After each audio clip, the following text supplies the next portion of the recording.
Welcome everyone to another Factory Friday. Michael and Denny here with Sailfish Boats, and today we're on board a 272. We've solicited some questions from our owners forum that we're going to be going through today, and we'll get right into it. When did Sailfish start to use a stepped variable dead rise hull? It was calendar year 1998, model year 1999. Nice. So we're going on 26 years. Don't do math in public. Nice.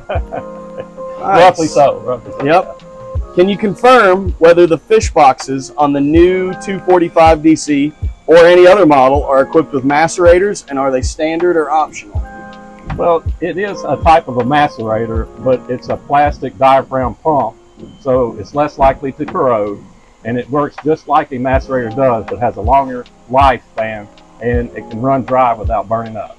Yeah, and that's on every model we have that has a fish box in the deck. Yeah. In the deck. So yes, but no. Next question: how does Sailfish test real-world? Sounds like this person may have some experience. How does Sailfish test real-world drainage problems when boats are washed or loaded at the dock? Are improvements in onboard drainage part of current R&D efforts?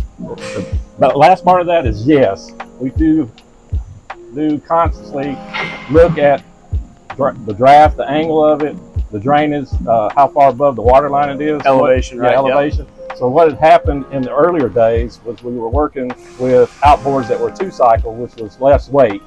So that left our scuppers up high enough to drain. But as the 4-strokes came out, the bigger horsepower, it pushed them down deeper in the water, and you get somebody in the back of the boat, they're underwater and slow draining. So yes, going forward, that's one of the top priorities in engineering, right? Yeah, absolutely. I mean, when we're doing a brand new model, we have a toll gate procedure where we have a check where it's check every plumbing and drainage for those kind of problems. And you know, we're not perfect, but we certainly try to learn from every bit of feedback we get from our customers.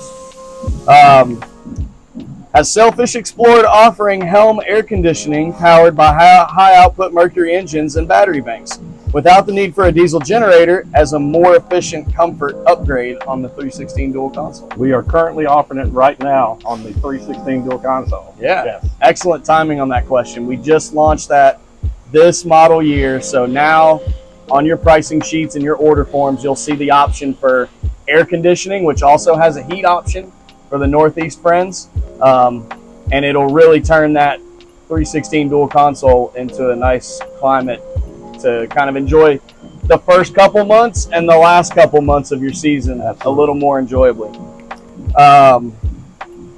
With the rise of electric outboards and eco-conscious boating, is Sailfish exploring hybrid or electric propulsion options for future boats? Great question, especially with all the electric vehicles that are on the road today.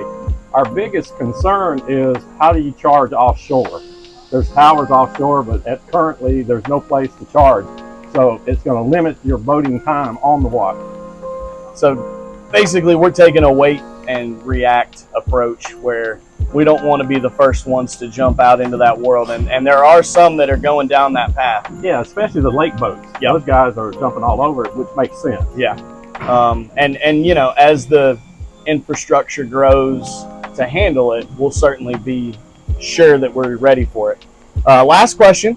How does Sailfish ensure that its boats meet both the needs of serious anglers and family boaters without compromise? Good question. With our customer service surveys, we actually read each and every one of them, and we learn from our customers what their needs are, and we build them into the boat. Right. Yep. Company-wide. Everybody is part of that distribution, so we try to make sure that we are jumping on any things that are dislikes from our customers, you know, frustrations, anything that they felt we should have done better.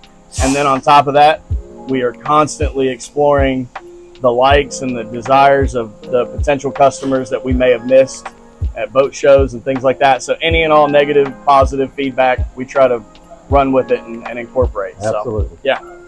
Awesome, guys. Well, thank you so much for joining us, and safe boating. See you on the next one. Safe boating.